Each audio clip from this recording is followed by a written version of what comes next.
Je sais pas vous, mais moi perso, je déteste la Saint-Valentin. C'est ultra commercial et puis de toute façon, j'adhère pas du tout. Et puis, je suis célibataire alors...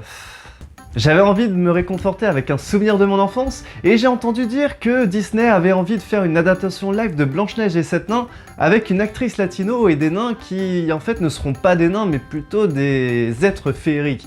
Alors je me suis mis en quête d'aller chercher ce film sur internet. Alors ouais, je m'attendais à beaucoup de changements, mais de là à ce qu'ils aillent jusqu'à changer les noms des nains, on avait quand même Drildo, Dildo, Sado, Sodo, Mazo, Vibro... Bon, vous allez me dire, jusque-là, il y a une petite cohérence. Mais bon, le dernier, Brakmar... En tout cas, ce qui est sûr, c'est que plus jamais je regarderai Fort Boyard de la même manière. Il paraît que l'œuvre originale avait déjà apporté pas mal de polémiques, du fait que le prince a embrassé Blanche-Neige sans son consentement. Mais là, en même temps, avec ce que les nains lui mettent... Mais vu que j'y comprends vraiment que dalle en anglais, bah, je l'ai tenté en VF. Ah oui, c'est bon. Oui. Mais de toute façon, les versions françaises, on le sait, hein, ça a jamais vraiment été top. Après avoir regardé 2-3 scènes, j'en ai très vite conclu que c'était pas le bon film et du coup je suis allé sur internet pour essayer d'en tenter un autre et pour le coup je suis tombé sur un qui paraissait très prometteur. Encore une fois j'ai eu un doute au niveau du nom. Cendrillon. Du coup vu que la soirée cinéma était totalement ratée, j'ai décidé d'aller boire un verre en ville histoire de me changer les idées. Je sais pas si vous avez déjà passé une soirée dans un bar le soir de la Saint-Valentin, mais c'est ouf comment ce soir-là, les gens sont vraiment open. Et une fois arrivé, j'ai rencontré une femme, j'ai directement matché. Franchement, hein, je vous le dis, avec elle, c'est à 50% déjà fait.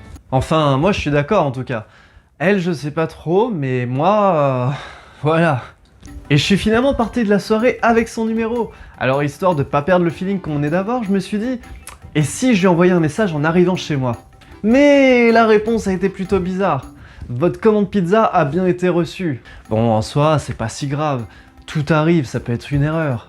De toute façon, je suis aussi parti avec son nom, donc en soi, je pourrais très bien la contacter demain sur Facebook. Ceci dit, elle parle super bien français pour une anglaise. J'ai absolument pas remarqué son accent. Puis c'est mignon, c'est pas commun, et puis ça sonne super bien comme nom Lady Gaga. Je suis finalement rentré chez moi, et histoire de bien finir la soirée, j'ai fait quelque chose qui est plutôt déconseillé lorsqu'on a bu quelques verres. Aller sur des sites de rencontres. D'ailleurs, j'ai jamais compris ce nom de site de rencontre. J'ai jamais vraiment fait de rencontre en fait. Personne, jusqu'à ce soir. Michel, 45 ans, qui aime boire de la bière, qui aime le foot et qui elle aussi passe la soirée de Saint-Valentin toute seule. Après 1 heure de discussion avec elle, franchement je me sentais super bien. C'était un peu comme parler avec un pote, on avait les mêmes goûts, les mêmes passions. Bon par contre Michel elle était pas très forte en orthographe. Elle avait quelques petits problèmes avec les accords et elle confondait pas mal le il et le elle. Mais bon, vous allez me dire, le soir de la Saint-Valentin, franchement, tout ce qui est orthographe, tout ça, c'est vraiment pas ma préoccupation. Du coup, très vite, elle m'invite à passer chez elle. Je sens que la fin de soirée va être très chaude.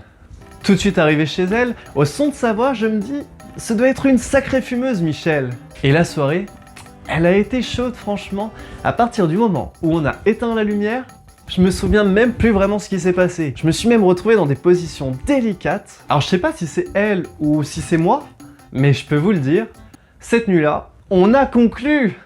Je sais pas si ça a été une bonne ou une mauvaise expérience, mais ce que je sais, c'est qu'après avoir vu un Blanche-Neige plus que douteux, après avoir eu un date à 50% concluant avec Lady Gaga et mon match Tinder, bah je peux vous le dire, la Saint-Valentin, j'en ai plein le cul.